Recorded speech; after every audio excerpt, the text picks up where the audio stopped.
Hola, hola, muy buenas noches, bienvenidos. Yo soy Mávila Huertas y esto es 2018. Como siempre, hemos procurado hacer un programa a la altura de sus expectativas. Hoy ha sido un día movido en el plano político. Ustedes seguramente ya habrán escuchado la decisión del Comité Disciplinario de Fuerza Popular, que ha recomendado expulsar a 3 congresistas, entre ellos a Kenji Fujimori Iguchi. A Kenji Fujimori, a Bienvenido Ramírez y a Maritza García. Y esto como consecuencia de un proceso que comenzó cuando estos 3 congresistas, junto con otros 7, votaron en contra de la vacancia contra el presidente, la vacancia que se había solicitado para el presidente Pedro Pablo Kuczynski y que, de acuerdo a información de Fuerza Popular, había sido una decisión tomada en bloque. Para hablar de este y otros temas está con nosotros esta noche el congresista Héctor Becerril de Fuerza Popular. Bienvenido, muy buenas noches y gracias. ¿Qué tal, Mávila? Muy buenas noches. Yo quería empezar mostrándole lo que han sido las reacciones de Kenji, de la congresista Maritza García y de Bienvenido Ramírez, porque ellos lo han dado a conocer a través de los twitters y para que el televidente también esté contextualizado en nuestra conversación. Veamos a ver qué puso Kenji Fujimori hoy en su cuenta de Twitter. Dice: mientras tanto, en algún lugar, dice, de Asgard, uno para todos y todos para uno. A defender la democracia, la libertad de ganar al miedo, Infinity War, modo Avenger, la resistencia. Y bueno, hay una reunión, están todos siguiendo las noticias y ustedes ven al lado izquierdo de este tuit el documento donde se decide la expulsión del partido de Kenji Fujimori. También publicó algo similar Bienvenido Ramírez, que fue la primera expulsión que se dio a conocer. Dice: advierto serias irregularidades en el proceso disciplinario, no renunciaré a mis derechos fundamentales reconocidos constitucionalmente, como son el derecho a la libertad de opinión y conciencia. Y finalmente, Maritza García. Maritza García dice: ya se veía venir, no les gusta ni soportan que les refuten nada. El abuso, arbitrariedad y autoritarismo de Fuerza Popular es evidente y lo vamos a combatir. Muy bien, la primera pregunta para Héctor Becerril es: ¿se siente satisfecho por la decisión que ha tomado el Comité Disciplinario respecto a estos congresistas? Yo creo que nadie puede sentirse satisfecho cuando uno inicia un proceso, en este caso un grupo de congresistas, y en el camino vamos viendo que no todos tenemos las mismas intenciones, ni los mismos proyectos, ni los mismos objetivos. Y obviamente, fruto de eso, por ejemplo, en este caso, se han dado 3 expulsiones. Yo creo que es lamentable que eso suceda, pero creo que hay que preservar la unidad de la bancada, la unidad del grupo. Y si para preservar esa unidad es necesario tomar decisiones como estas, hay que tomarlas. Así es que yo creo que la decisión que ha tomado en primera instancia el Comité de Procesos Disciplinarios está plenamente sustentado en el accionar de cada uno de ellos. Le hacía la pregunta porque usted hace 2 días nada más dijo que a veces le daban ganas de pedir que se vayan estos congresistas. Entonces, de alguna manera le han dado la razón en el Comité de Disciplina Interno. Sí, lo que ocurre es, por ejemplo, en el caso de Kenji, esto no es de ahora. Él viene confrontando con la bancada hace mucho tiempo, por eso tiene una suspensión de 60 días, 120 días. Pero creo que Kenji, al final, está llegando a lo que él quería. Recordemos que en la segunda vuelta, en pleno proceso electoral, él dijo, en el hipotético caso negado de que Kenji gane la segunda vuelta, me corresponde a mí ser el candidato al 2021. Y yo creo que esa siempre... ¿De que Kenji, perdón? De que él debería ser el candidato. Si es que su hermana no ganaba. Sí, eso es lo que manifestó en segunda vuelta, fue muy comentado. Entonces yo creo que todo lo que él ha ido trazando en este tiempo ha sido justamente a eso, ¿no? Querer llegar a la bancada, intentó obviamente romper a la bancada, no ha podido lograr su objetivo, pero ya cada vez ha quedado demostrado que eso finalmente lo que ha buscado. Lo que dijo en la campaña lo ha querido llevar a cabo. Pero obviamente que hay normas internas, como el reglamento del Congreso, de la bancada, que finalmente se ha impuesto esa sanción a Kenji. Es decir, ¿no sería el objetivo de recuperar la libertad de su padre? Como dijo en algún momento, él señaló que en política estaba para conseguirlo y la votación lo sabemos todos, fue el precio que se pagó por el indulto para Alberto Fujimori, la votación a favor del presidente, la votación que le salvó la vida al presidente. Con el indulto no estaría satisfecho Kenji. ¿Por qué pensar que sus aspiraciones van a más? A una eventual candidatura a la presidencia en la que podría confrontar incluso a su hermana. Son dos momentos diferentes. El primer momento que te comento ocurrió en la segunda vuelta. Él se expresó claramente. En el hipotético caso negado, dijo, que Keiko no sea presidente, me corresponde a mí ser el candidato en 2021. Entonces, ahora traigo a colación todos los hechos que han significado esa confrontación desde el interno. Entonces, no tengo ahora dudas de que siempre ha buscado eso Kenji, sino que no ha tenido la valentía de decirlo públicamente. Respecto ya al tema del indulto, sí es cierto, Kenji siempre ha manifestado que su único objetivo era la libertad de Alberto Fujimori. Y acá permíteme hacer una acotación. Sí. El objetivo de todos los fujimoristas, nuestro objetivo también obviamente ha sido y deseo ver en libertad a Alberto Fujimori. Solo que en el caso de Keiko Sofía Fujimori, ella manifestó en campaña que nunca va a utilizar el poder político para favorecerse personalmente o favorecer a un familiar. Ella ha cumplido con esa promesa de campaña, porque se entiende que el indulto seguía otra vía, tanto en el Tribunal Constitucional como en la vía jurisdiccional. Pero luego de que ya se obtuvo la libertad de Alberto Fujimori, Kenji no quedó ahí. Inmediatamente pidió la salida de algunos asesores, no de la bancada, asesores personales de Keiko. Y pidió aún más, fue más allá.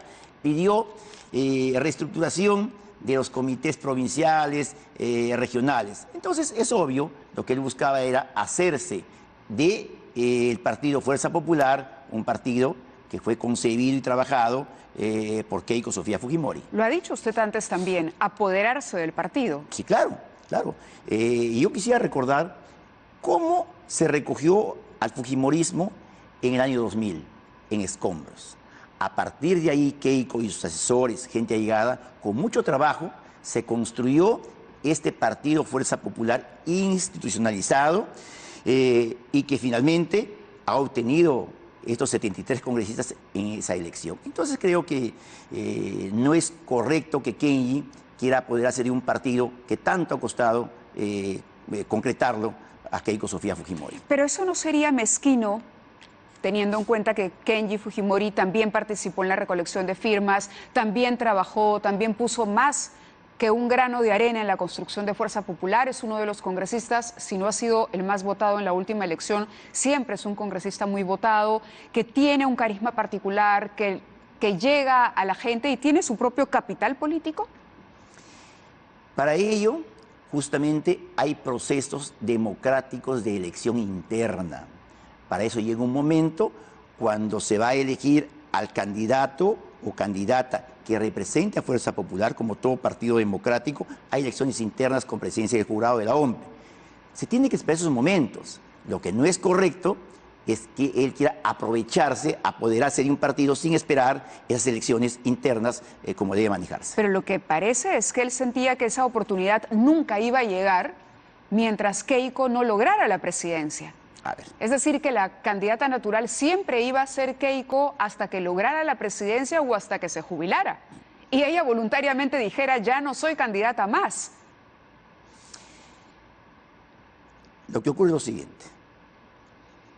Cuando tú ves que hay un liderazgo innato, los que estamos dentro del partido seguimos un liderazgo. Kenji creyó que el apellido Fujimori le daba patente de corso para hacer lo que él quiera, o el liderazgo se hereda. El liderazgo no se hereda, el liderazgo se va construyendo con trabajo, con sacrificio. Lamentablemente, Kenji no logró tener el liderazgo, porque obviamente eso necesita sacrificio. Yo veo un congresista que no va a las comisiones, está solamente en una, al pleno va muy de vez en cuando, no participa. Entonces, ¿qué liderazgo puede construirse? ¿Ha visto las últimas encuestas de GFK que se publicaron el fin de semana? Claro. Dicen lo contrario. Hay algunas que incluso le dan un porcentaje mayor a Kenji Fujimori sobre su hermana en su desempeño político. Ahí hay dos cosas a analizar. Tanto los grupos de izquierda como los llamados caviares, ¿qué han hecho últimamente? Enemigos totales del fujimorismo han salido muchas veces a alabar a Kenji y son los que ellos están alentando esto y seguramente votando en esas encuestas por Kenji, porque lo que buscan finalmente es dividir a Fuerza Popular, alentarlo a él en esta encuesta ficticia en realidad para que él siga con ese objetivo. Yo creo que las aguas ya están volviendo a su cauce y muy pronto todo va a estar tranquilo en Fuerza Popular. Entonces usted diría que, a ver, ¿qué estaba por encima de qué? El indulto era una manera de conquistar, digamos, a la gente que admira al fujimorista, que todavía considera que Alberto Fujimori es el líder del fujimorismo, conquistar a ese fujimorista para aprovechar esta situación, conseguir el indulto, liberar a Fujimori y finalmente construir un movimiento político propio? No, yo no sé finalmente lo que Kenji vaya a hacer. Yo no sé si él va a querer formar... Pero me acaba de decir que se quería apropiar del partido y que había anunciado que si su hermana no ganaba, le correspondía a él la candidatura. Es lo que él ha enunciado en su momento y de acuerdo, en concordancia con lo que él dijo en la elección pasada, ha venido actuando. Pero a partir de acá, que está expulsado de la bancada, él tendrá que tomar la decisión adelante. De repente él opta por hacer un partido, como lo dijo Bienvenido Ramírez, pero son temas ya que ellos tienen que definir, ellos tienen que ver qué hacen con su futuro político. Pero se ratifica en que hay aspiraciones políticas por parte del hijo menor de Alberto Ninguna Fujimori. duda.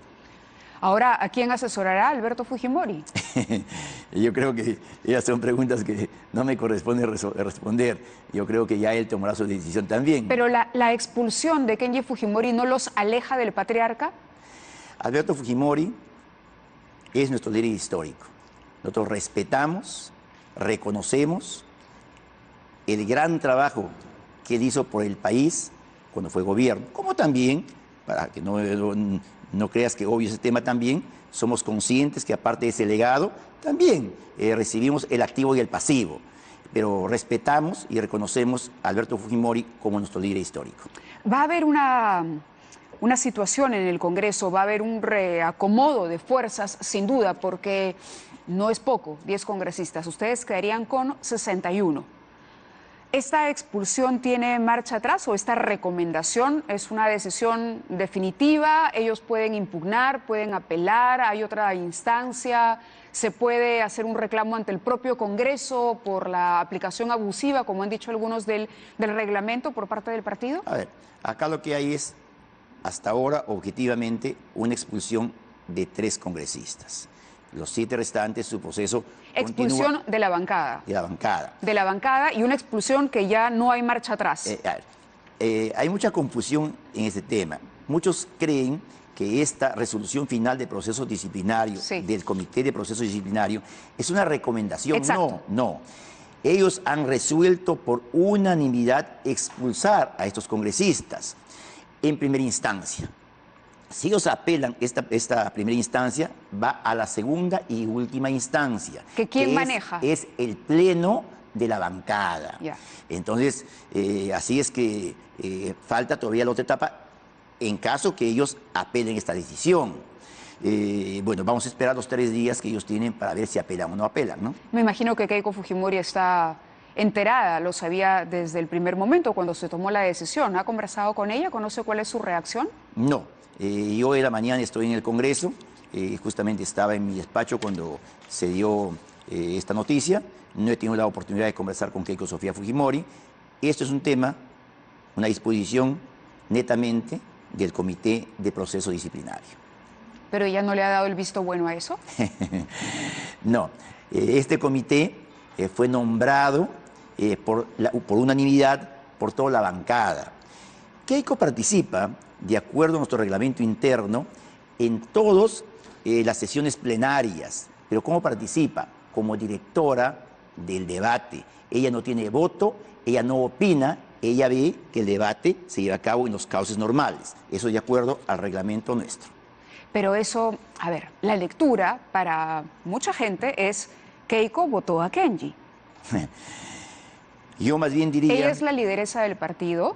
No hay ¿correcto? ninguna duda. Ella es la que tiene los asesores cuestionados por el hermano, la que ha dicho los asesores no se van, y finalmente la que de alguna manera dirige la acción del partido en su conjunto, incluyendo un comité de esta naturaleza. Ella es la que de los escombros llevó a Fuerza Popular a ser lo que ahora es. Pero su rol actual, hablo, no de la reconstrucción del partido, el rol actual de Keiko Fujimori, ¿cuál es? Ella es presidenta de nuestro partido y es nuestra lideresa de Fuerza Popular.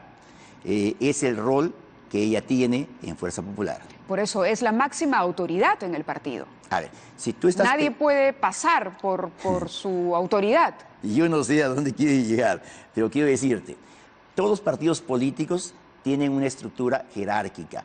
Hay un presidente, otros tienen un secretario general, un secretario de organización.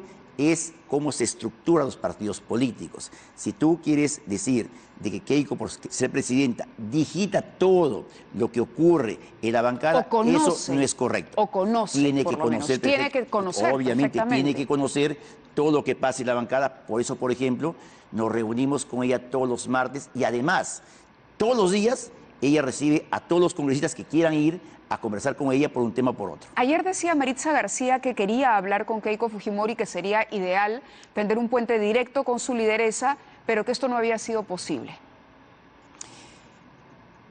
Keiko, toda la vida, ha recibido y seguirá recibiendo a todos los colegas que vayan al local del partido.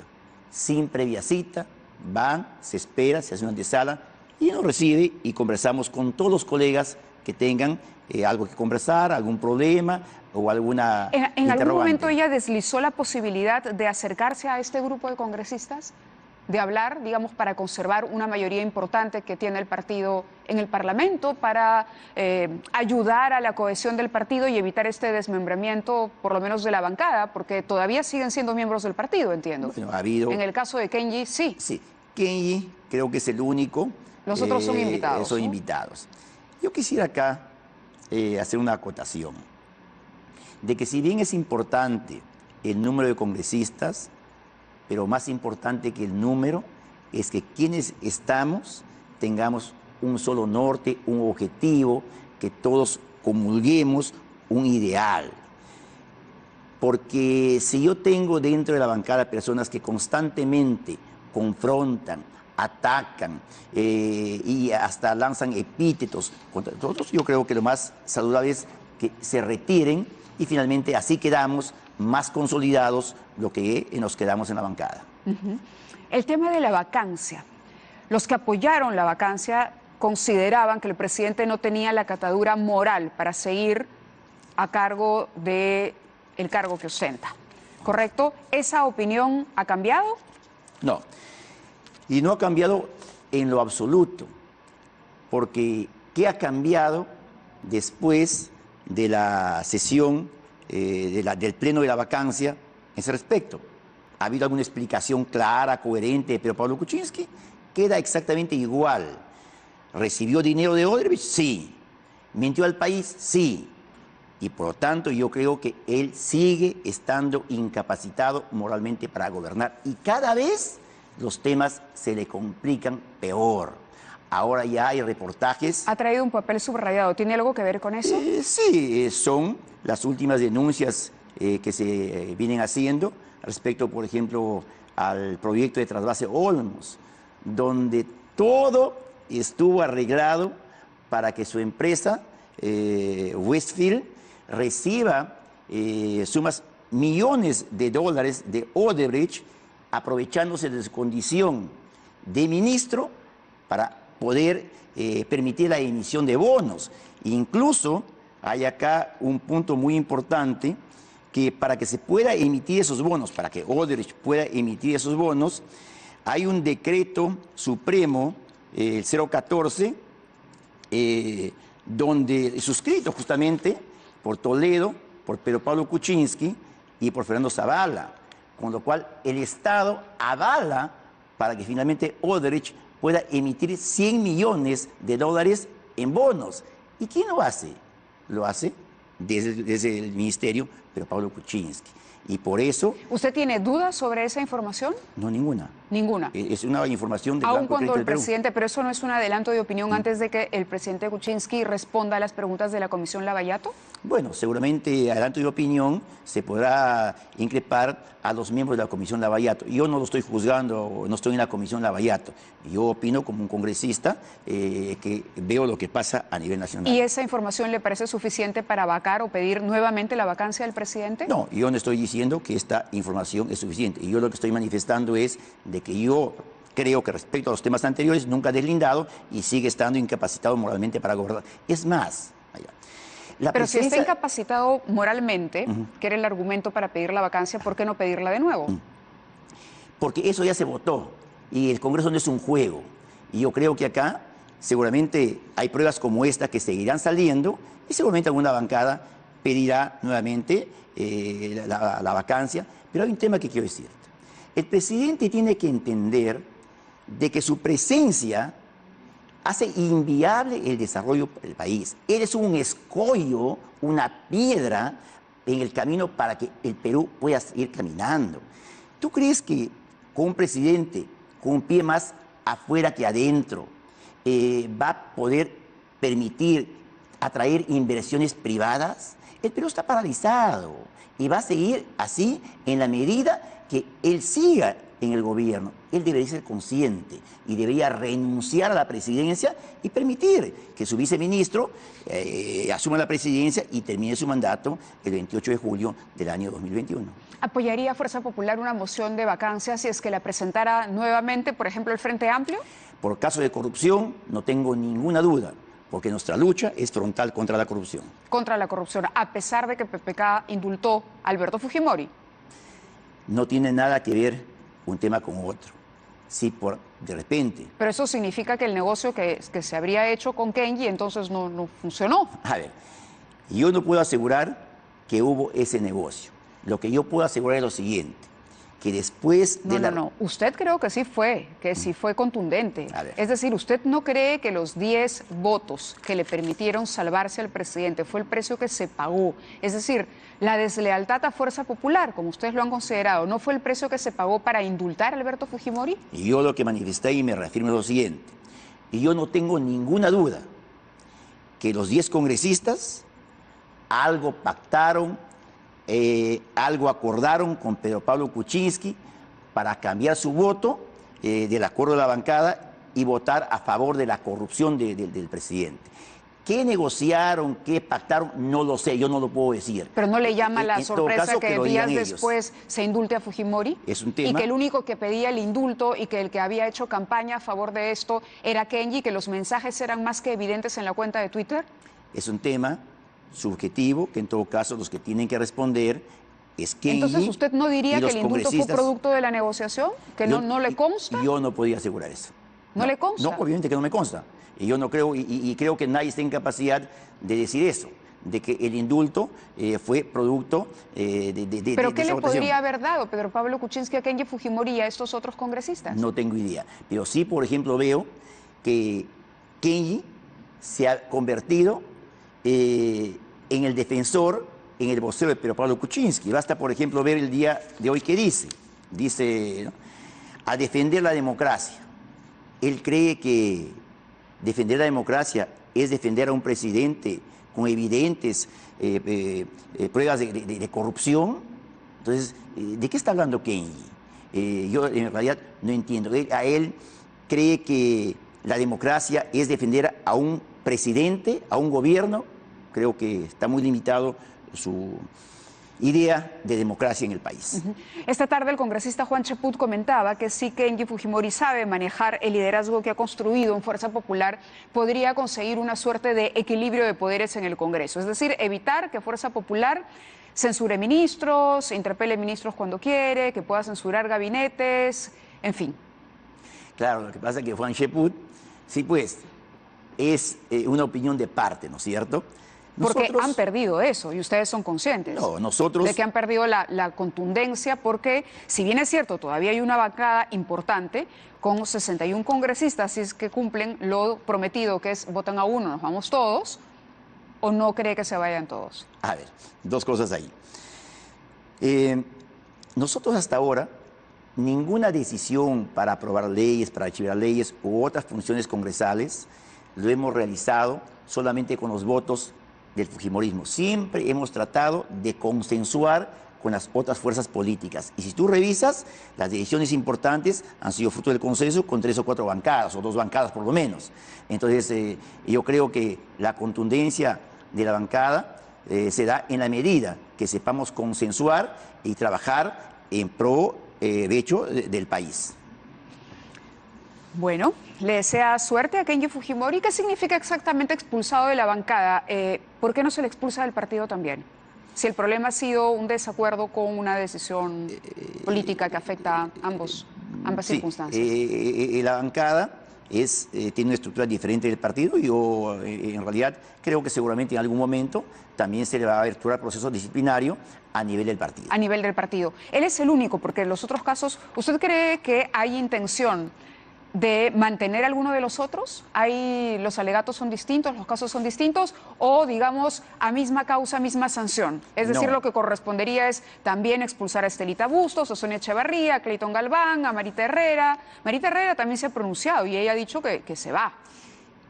José Marvin Palma, Lisbeth Robles, por ejemplo. Ellos no vienen siendo expulsados, digamos como ellos dicen, por un voto de conciencia. Como te dije, es por haber roto un acuerdo de la bancada, pero además de eso, unos más que otros han tenido una participación diferente a partir de esa votación. Importante. Es decir, que algunos podrían no ser expulsados. Yo creo, y eso seguramente va a definir la comisión, pero en mi punto de vista es que debería haber gradualidad de sanción. Porque no todos. ¿Quiénes, por ejemplo, según usted, no merecerían una expulsión? No, yo creo que eso tiene que evaluar la Comisión de Procesos Disciplinarios. ¿Estelita Bustos? Preferiría no dar nombres, pero basta, sea importante, seguramente lo van a ver, evaluar el comportamiento de cada uno de los congresistas, entendiendo que el acuerdo fue que el proceso es personal, por cada uno, no es en forma conjunta. No es en forma conjunta. Entonces, ahora quería aprovechar, antes de que concluya la entrevista, por esta información que ha salido, la indemnización que está pidiendo el procurador a la empresa Odebrecht por todo el daño perpetrado en el país, el tema de los sobornos, el tema de todos estos proyectos donde se ha reconocido y luego se ha demostrado, se pagaron sobornos y hubo serias irregularidades. 3.400 millones es lo que ha pedido el procurador. Hay quienes dicen que este es un pedido y una suma inviable y que hay una oportunidad del procurador de hacer este pedido hoy para bloquear el interrogatorio a Jorge Barata. ¿Está en esa línea o no? Yo creo que todo este proceso con Odebrecht desde un inicio para poder tener el resarcimiento comenzó mal. Y comenzó mal con el decreto de urgencia 003, que en lugar de que sirva para obtener de parte de ellos la reparación civil, fue más bien para evitar, para blindar a estas empresas. Yo quisiera preguntar ahorita, por ejemplo, de las transacciones últimas que han hecho, ¿cuántos millones hay en el fideicomiso? Creo que ni la centésima parte de lo que están planteando los procuradores. ¿Pero está de acuerdo con lo que ha pedido el procurador? 3.400 millones, no sé, ¿le parece que es una cifra que se acerca a un estimado adecuado? Y yo prefiero no opinar en ese tema porque es un tema bastante técnico y quienes en realidad están inmersos en la valoración de las obras, en la valoración de todo ello, tendrán mejores elementos de juicio que yo. Entonces, ¿no cree que esto sea un intento desesperado para arruinar las relaciones con Odebrecht y que Barata no hable? No, yo más bien creo y ojalá que, así como un momento se dijo en algunos medios de comunicación, en titulares grandes, que Marcelo Odebrecht dijo lo que no dijo y que ha quedado desvirtuado completamente ahora con la transcripción, ahora no dicen nada. Y yo espero también que ojalá el Ministerio Público muy pronto tome la manifestación de Barata para que se acabe la patraña respecto a Keiko Sofía Fujimori. Correcto. Y la última, ya la del estribo. Hace poco conversábamos sobre el financiamiento de la campaña. El financiamiento de la campaña y los aportes. Y bueno, trascendió la información de que en muchos casos, lo dijo Lucho Cuculiza incluso, los descuentos que se supone eran para cubrir actividades del partido, digamos, las actividades regulares, alquileres de locales, etcétera, se habían derivado, se habían utilizado para sustentar aportes de campaña que no tenían sustento. Esto nos llevó a preguntarle a varios si ellos tenían información, si se habían sido informados sobre dónde iba el dinero, y decían, bueno, que ellos voluntariamente entregaban y que ya la administración del partido era libre de hacer lo que quisiera.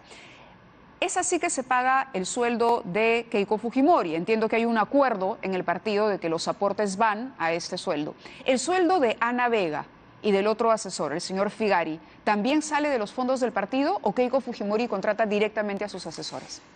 Todos los partidos hacen un descuento del 10% más o menos de los saberes de los congresistas. Cuando a mí me descuentan, no me descuentan, digamos, por una imposición. Cada uno decide si te descuenta o no. Y cuando nos descuentan, nosotros no nos dicen, te descuento para esto, para esto, para esto.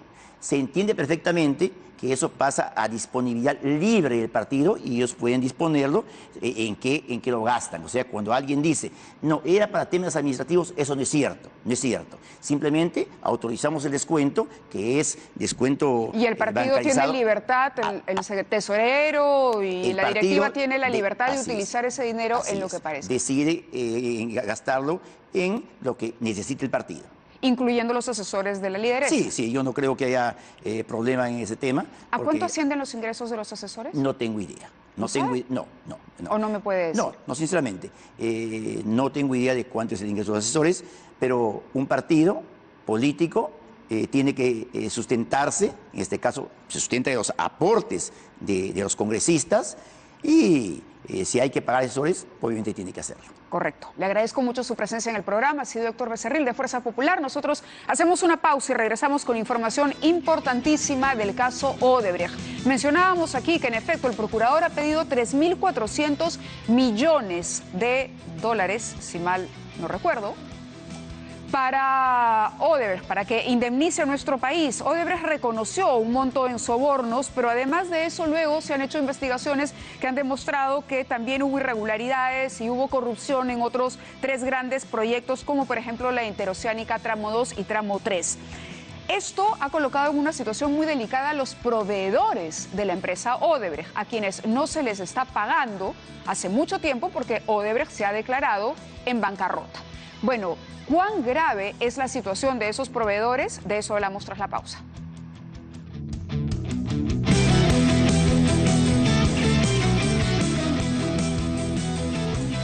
Muy bien, les habíamos anunciado que iba a estar con nosotros Hugo Alache, presidente de la Asociación de Proveedores de Odebrecht. Él está aquí. Muy buenas noches y muchas gracias por estar. Y bueno, había que precisar, lo que ha pedido el procurador son 3.400 millones de soles. Y esto, en un primer momento, trascendió, preocupaba a la Fiscalía porque podía entorpecer los acuerdos que se tenían con la empresa para la colaboración, digamos, los colaboradores eficaces y toda la información que Odebrecht pueda alcanzar respecto a la corrupción cometida en nuestro país. Ahora, fuentes de Fiscalía han dicho que en lo que respecta al cuestionario y al interrogatorio de Barata, esto va, que hay un tema formal que no se soluciona en Brasil, pero por un tema de formalidad que así está establecido en los cronogramas y tiempos de la justicia brasileña, pero que esto va. Eso, la consulta la hicimos y nos dijeron que estábamos autorizados, es decir, que fuentes de la Fiscalía anunciaban eso. En cualquier caso, vamos a hablar ahora sí con nuestro invitado para preguntar cuán grave es la situación y qué es lo que ha pasado exactamente, porque acá tengo una ayuda de memoria que la verdad es impresionante. 169 empresas medianas y pequeñas quebradas a enero de 2018. En noviembre eran 147, o sea, siguen quebrando. Así es. Siguen quebrando. Así es. ¿Son todas las que pueden quebrar o todavía pueden seguir quebrando Pueden más? seguir. Pueden seguir quebrando más. Pueden Proveedores y contratistas, quienes hacían la obra, no directamente Odebrecht, mano de obra peruana, que hoy no tiene trabajo. Entiendo. ¿Cuán grande es la crisis? Mabel, gracias por No, gracias a usted por la venir. invitación. La situación de los proveedores es sumamente lamentable. Al año pasado, diciembre, eran 145 empresas que han quebrado. A estos días ya son 169. Han quebrado porque nosotros los proveedores somos los que hemos hecho las obras de Odebrecht. Con nuestra maquinaria, nuestros equipos, nuestro personal. Cuando hablamos de proveedores, hablamos de qué tipo de empresas. De por empresas medianas y pequeñas. ejemplo, dedicadas A la construcción. a la construcción. Uno le dábamos la maquinaria, otro le dábamos el material, otro le dábamos los profesionales, los obreros, los insumos. Y ¿Odebrecht nosotros no hacíamos venía con las todo obras. eso? No, nosotros hacíamos las obras. Contrataba a cada empresa. Pero no nos daban ningún adelanto. Entonces nosotros nos financiamos con los bancos. Nosotros no somos nuevos en este campo. Nosotros hemos trabajado con Odebrecht, hay muchas empresas, 15 años, 10 años, 5 años. Solicitaban créditos a los bancos. Porque pagábamos bien. Odebrecht cumplía con los pagos y nosotros pagábamos a los bancos. ¿Y ahora cuánto deben a los bancos? Bueno, no te podría calcular, pero los bancos ya comenzaron a ejecutar a esos proveedores que han quebrado, a ejecutar sus fianzas por los préstamos que le han dado, porque no se puede pagar, porque no nos pagan. ¿No tenemos ni una cifra aproximada del dinero? ¿Que se debe actualmente? Sí. No le podría decir, porque a veces es un Porque poco entiendo que, reservado claro, de cada proveedor, ¿no? A ver, es dinero que se debe a los bancos, pero me imagino que también a los trabajadores, Sí. que no han cobrado sueldos. Claro, Odebrecht nos debe aproximadamente 50 millones de soles. 50 millones 50 de soles. millones de soles a los proveedores. ¿Por concepto de? De un mes de trabajo. Porque cada mes nos va liquidando, por avance de obra, va liquidando y nos devuelve la inversión que hemos hecho y según Claro, los y a contratos esto hay que sumar tenemos. todos los créditos adquiridos, contratados con la banca. Así es. Mire, del dinero que nos deben del mes de diciembre del 2016, solamente nos han abonado 5 millones, que fue que el Banco de la Nación, que la SUNAT pudo devolver por una maquinaria que entregó Odebrecht. De ahí nada. Los bancos han seguido cobrando los intereses del dinero que nos facilitaron. La SUNAT nos sigue cobrando las multas, los intereses y las moras por lo que le debemos a los SUNAT porque no hemos pagado Pero la en SUNAT. algún momento ustedes han tocado la puerta del Ministerio de Economía, la puerta del Ministerio de Justicia para que se llegue a una solución y que no ocurra esto, por ejemplo, porque la SUNAT no tendría por qué apretarlos, es una situación que escapa de su propio control. A pesar de que la SUNAT ha intervenido en las cuentas de Odebrecht, que era el dinero con el cual nos tenían que pagar, claro. y nosotros le hemos enviado a la SUNAT la relación de los proveedores con su facturación, que están declaradas. ¿Y la SUNAT no ha liberado este dinero? La SUNAT, ¿por qué? Porque es un tema entre la SUNAT y el contribuyente. Entonces ellos dicen, ustedes Claro, no tienen por qué meterse. y... Y el dinero fue incautado no porque se debía dinero, la Odebrecht le debía, no, sino por posibles deudas que puedan tener al salir el bendito decreto de urgencia. El decreto de urgencia, en ese momento la SUNAT interviene en las cuentas y el decreto de urgencia con el Ministerio de Justicia paraliza todas las obras y no deja vender nada. No lo ponen inmóvil, Acá está, ¿no? decreto 003, SUNAT intervino cuentas de Odebrecht, tengo las cifras, tienen 66 millones de soles paralizados, con los que podrían pagar los 50 millones de soles que a la fecha le deben a los proveedores. Sin embargo, eso no ha ocurrido.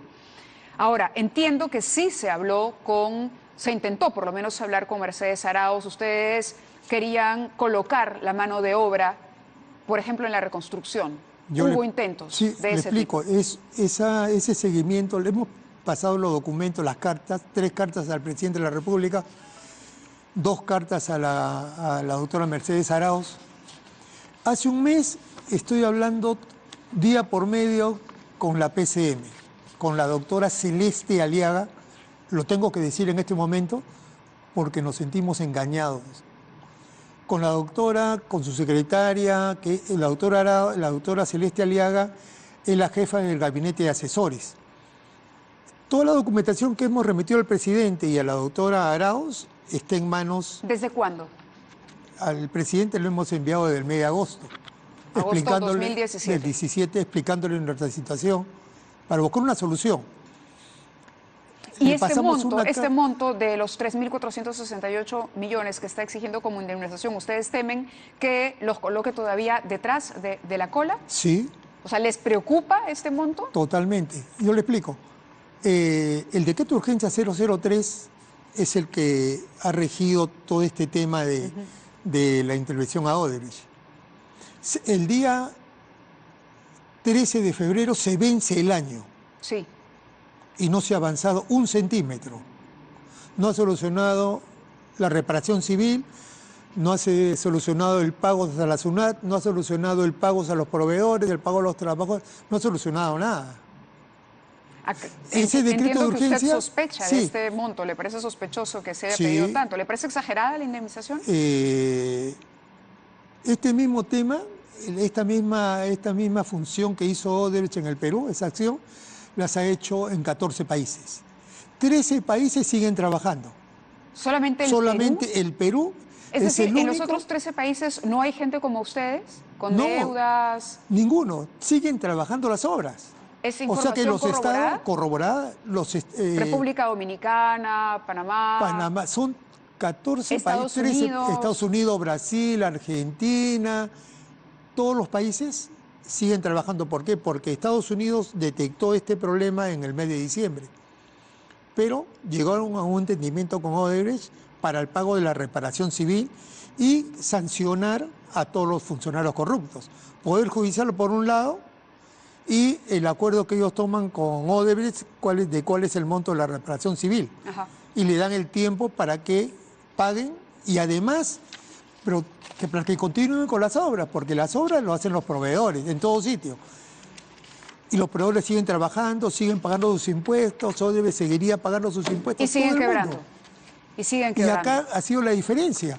Señora porque acá Lache, todo se ha paralizado. Se nos acaba el tiempo, pero el compromiso del programa por atender la situación queda. Hay un equipo ya designado para seguir esa información. Si tiene algo que decirnos, sí, díganos, algo, por favor, mire, en el cual nos sentimos indignados, como lo dije yo hace un momento, porque he seguido el tema con la doctora Aliaga. Sí, la que tiene la información. La que tiene la información, que ya se va a solucionar, que la ministra está de viaje, que la primer ministra está de viaje. Y al día de ayer me dicen de que ya lo tiene todos los documentos, lo va a conversar con la ministra. Y hoy día, que llamo a las 12 del día, la secretaria de ella me comunica de que dice la doctora que toda la documentación la va a enviar al Ministerio de Justicia, porque pertenece al decreto de urgencia. ¿Cuando dice la doctora es Mercedes Arauz? No, la doctora Celeste Aliaga, que es la jefa del gabinete de asesores. La jefa del gabinete de asesores. Y ella va a derivar todo eso al Ministerio de Justicia. Y yo le digo, ¿pero por qué lo va a derivar si el decreto de urgencia termina la próxima semana? Porque se cumplió el año. Ajá. Entonces, ¿y qué le dice? Sí, pero la doctora ha determinado. Y le digo, la doctora está consciente de lo que hoy día dijo la ministra Cooper, de que a fin de semana saque el nuevo decreto de urgencia que ya no se va a llamar 003, se llamará 025, 030. Entonces, ¿para qué lo envía al Ministerio de Justicia? Claro, sí, ya acabó la vigencia. Sí, ya acabó. Señora Lache, muchas gracias por haber estado con nosotros. Le agradezco su presencia en el programa. Vamos a la pausa y regresamos en 2018 con el caso del acoso sexual, del acoso en la Federación Peruana de Karate. Hay más información y viene también a responder Pedro del Rosario Delgado, presidente del Comité Olímpico Peruano, a quien algunas víctimas, una víctima por lo menos, señaló como la persona frente a la que presentaba los reclamos, las denuncias, su incomodidad y simplemente le decían: o te acomodas o te vas. Con eso regresamos.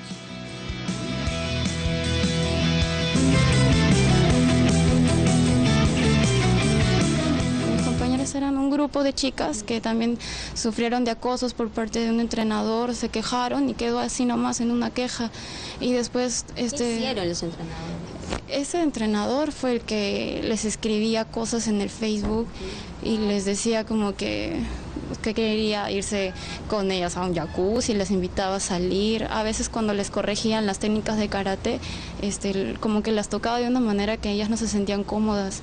Y ellas se quejaron de todo eso. ¿Con quién se quejaban, Andri?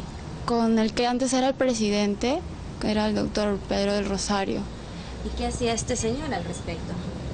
Solamente lo dejó como una queja. Incluso, o sea, como que a una chica, o sea, cuando me reuní con ella haciendo justo esto de las denuncias, ella también había sufrido de acosos y a ella le habían dicho o te callas o ya dejas el karate. Y es que era así, o sea, ahí todo está muy amarrado, o sea, los árbitros, los directivos, o sea, no te llevan de un viaje o te hacen perder en el tope selectivo. O sea, es como que no puedes hablar. Si tú te quejas, ahí es como que ya te estás tú mismo haciendo a un lado, estás terminando tu carrera deportiva. Muy bien, Pedro del Rosario Delgado, presidente del Comité Olímpico Peruano y quien también fue presidente de la Federación Peruana de Karate, está aquí con nosotros para hacer sus descargos. Bienvenido, muy buenas noches. Buenas noches. Ha escuchado perfectamente el testimonio de Andri. ¿Qué es lo que nos puede decir respecto a esto? Lo he escuchado ayer en la noche y hoy día.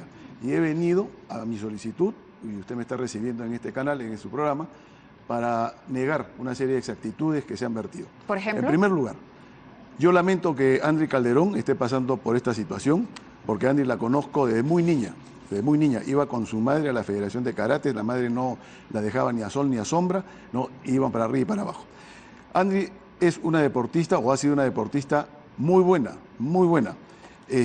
A quien la Federación de Karate, bajo mi presidencia, llevó a 20 eventos internacionales, y aquí le traigo la lista, ¿no?, que me he tomado la molestia de sacar. Ahora, por mérito propio también de ella, No, exactamente por mérito propio, no por mérito de nada. Durante mi presidencia, ningún deportista, ¿no?, entraba por la ventana, todos por la puerta a formar parte de la selección nacional, y lo hacían por mérito propio a través de ranking, sistema ranking y selectivos. Y le voy a dejar, ¿no?, acá está la lista de todos los del año. De los eventos, claro, los que participó. Participó llevada por la Federación. No, sin duda una carrera muy buena, ¿sí? meritoria. Entonces, para ir centrando el tema, la denuncia que Andri hace contra el señor Armando Pinillos es en mayo del 2017, mayo-junio.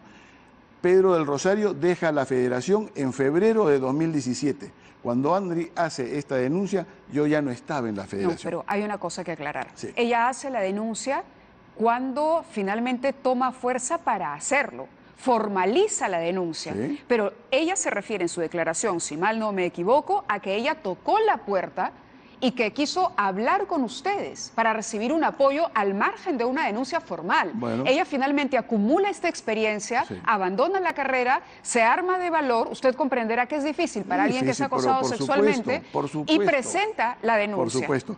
Bueno, yo tengo que lamentar esa parte, porque debo negar que Andri haya tocado la puerta de la federación para hablar, ¿no?, de este asunto, de esta denuncia. Porque ¿Ninguna de las chicas le comentó que esto estaba ocurriendo en la federación? No, absolutamente. No, si ella lo hubiera hecho, ¿no?, efectivamente nosotros hubiéramos tomado acción. Esta denuncia contra Armando Pinillos nunca estuvo, ¿no?, fue materia de una denuncia de Andri Calderón. ¿Por qué lo dice? No sé por qué lo dice, pero va a tener que manifestarlo, decirlo.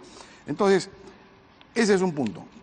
Luego, usted reiteradamente ha dicho, ¿no?, que mi persona, ¿no?, habría coactado a varias chicas para que no siguieran adelante con sus denuncias. Eso lo ha dicho usted, ¿no? Entonces, yo necesito saber cuál es la fuente. Las ¿no? fuentes son las víctimas. Son las víctimas. Entonces, las víctimas, que serían la señorita Vindrola y la señorita Salazar, van a tener que responder, ¿no?, porque voy a tener que emplazarlas para que digan, porque nunca me he reunido con Alexandra Vindrola y Sandra Salazar, magníficas deportistas también, pero en ningún momento han tenido una conversación conmigo, ni privada ni pública, porque además yo tenía prohibido a todos los directivos reunirse en forma privada con las deportistas. Todo era en consejo directivo, todo era público. Entonces, si usted me está diciendo que esas niñas o esas señoritas... Hoy ya, señoritas. Hoy, señoritas, dicen que yo las he coactado, van a tener que responder y voy a tener que emplazarlas, lamentablemente. Pero usted acaba de escuchar el testimonio de Andri. No dice que Pedro del Rosario puede volver a pasarlo. Pero ella dice que había un amarre entre los árbitros, los directivos, había una manera de proteger. No, absolutamente. A los entrenadores. No ha habido, Mávila, ningún amarre. Durante mi presidencia, yo he manejado la federación más exitosa del país. ¿Usted todavía tiene alguna participación en el karate peruano? No, ya no tengo. ¿No es parte de la Confederación Sudamericana? El 17 en febrero del 2017 terminó mi mandato después de febrero de 2017. Ajá. ¿No? Entonces, y todo esto ocurre en mayo, la denuncia. Dice usted también en el programa de ayer de que como un premio a Pinillos se le envía como árbitro a los Juegos Bolivarianos. Falso. Acá tengo el dato. Armando No. Pinillos Jaro, denunciado por acoso de resolución de inhabilitación, inhabilitado 5 Sí. años. Denunciado por acoso, elegido árbitro en los Juegos Bolivarianos del 11 al 25 de noviembre de 2017. Además, miembro de la Comisión Técnica de la Confederación Sudamericana de Karate, Así es. pese a las denuncias que- de Andri que iniciaron en junio de 2017. Y usted me está dando la razón. No, están mal enfocando, mal informados también. Pero usted me ha también el dicho que las Tribunal del denuncias Deporte. son Yo de le voy a junio del decir, 2017. le voy a decir, Mávila, el señor Pinillos es miembro del Comité Técnico de la Confederación Sudamericana. No formó parte de la delegación peruana que viajó a los Juegos Bolivarianos porque árbitros y jueces no viajan dentro de la delegación nacional. ¿Pero por qué Nunca. seguía trabajando? Bueno, eso habría que preguntárselo al presidente de la Confederación Sudamericana. Claro, ¿no? a lo que voy es a que, pero usted ha sido presidente de la federación. Claro. Y usted lo conocía. ¿A usted le Pero parece por en cualquier supuesto, caso que estuvo bien que lo he se le conocido premiara 20 con y 30 este años cargo? a todos los que han estado alrededor del karate. No, los he conocido ¿Y qué 30 puede años. decir respecto al señor Pinillos? ¿Le parece una persona honesta? Bueno, mire, Mávila. ¿Pone las manos al fuego por el señor Pinillos y yo por el otro entrenador? Poner las manos al fuego, usted sabe que nadie pone las manos al fuego por nadie.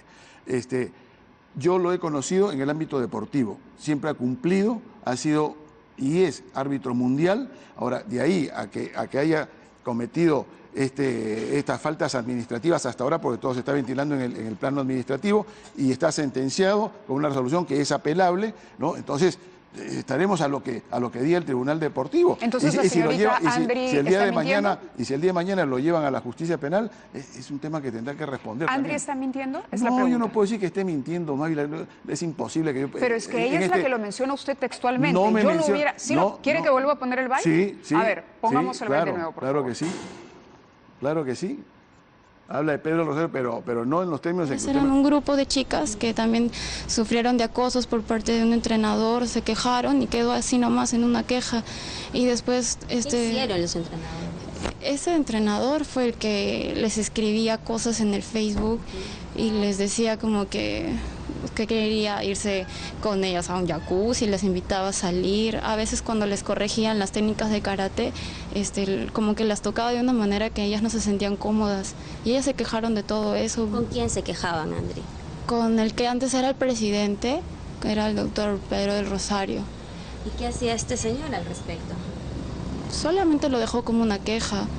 Incluso, o sea, como que a una chica, o sea, cuando me reuní con ella haciendo justo esto de las denuncias, ella también había sufrido de acosos y a ella le habían dicho o te callas o ya dejas el karate.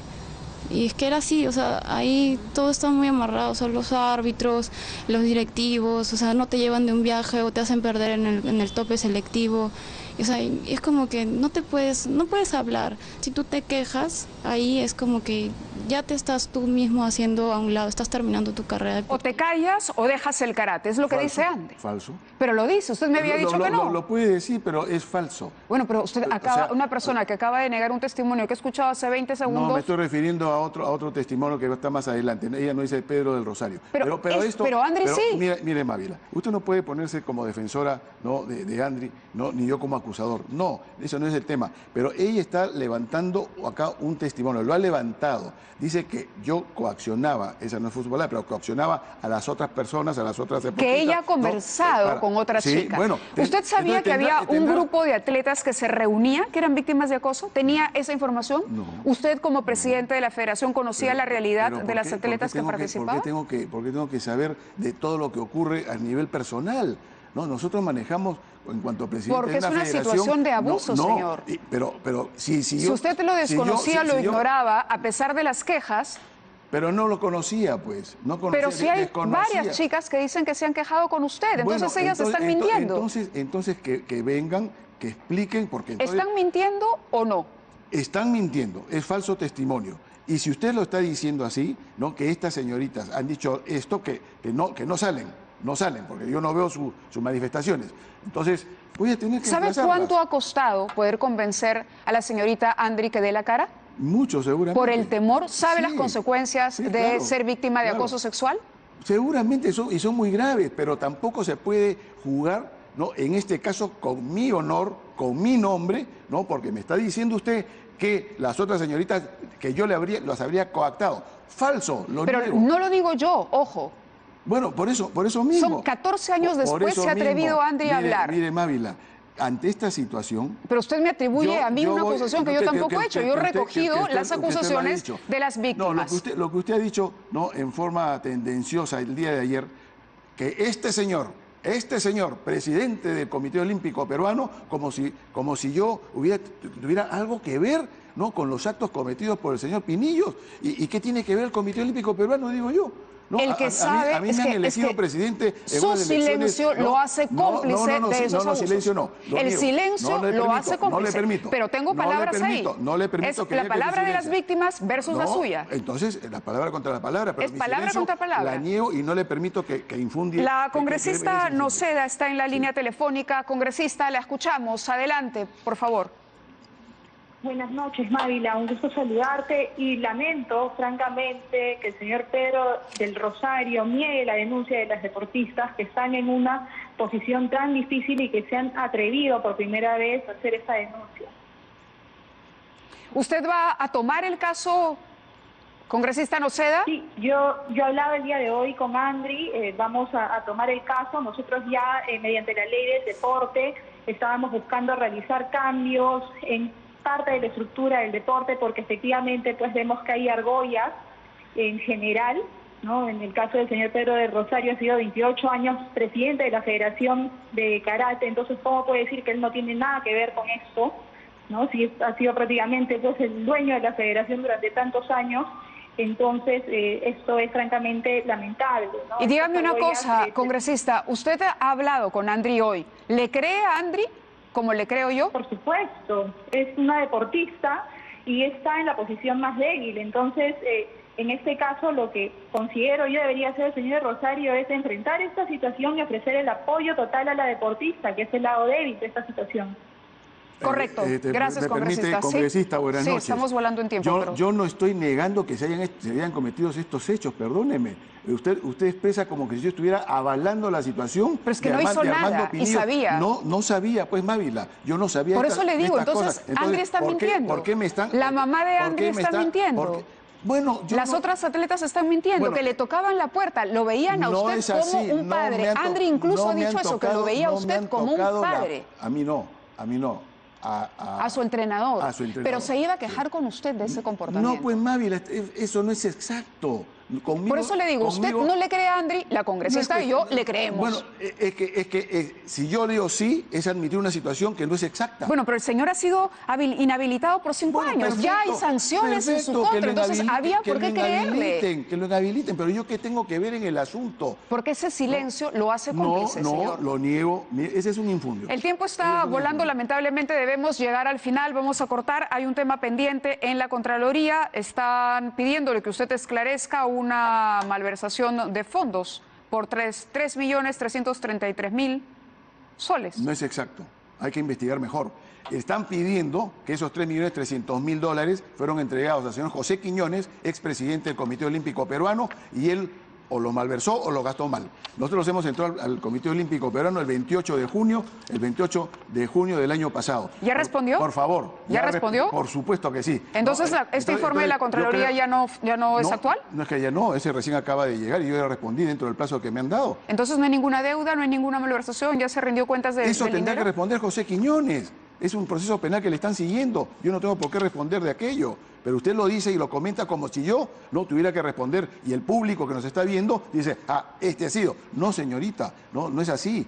Es el señor Quiñones, el anterior administrador, el anterior presidente del Comité Olímpico Peruano. Tampoco sabía usted nada cuando asumió el cargo. Pero por supuesto que no sabía. ¿Cómo voy a saber cuando usted llega a un empleo nuevo? ¿No? ¿Usted sabe? Pero con una experiencia de no sé cuántos años en la Federación de Karate. ¿Qué tiene que ver la experiencia con lo que uno va a encontrar en una federación? Correcto, señor. Le agradezco su presencia en el programa. Gracias por haber venido, por haber dado su versión. Nosotros nos vamos. Se quedan con Noticias a las 10 y regresamos, como siempre, mañana a las 9.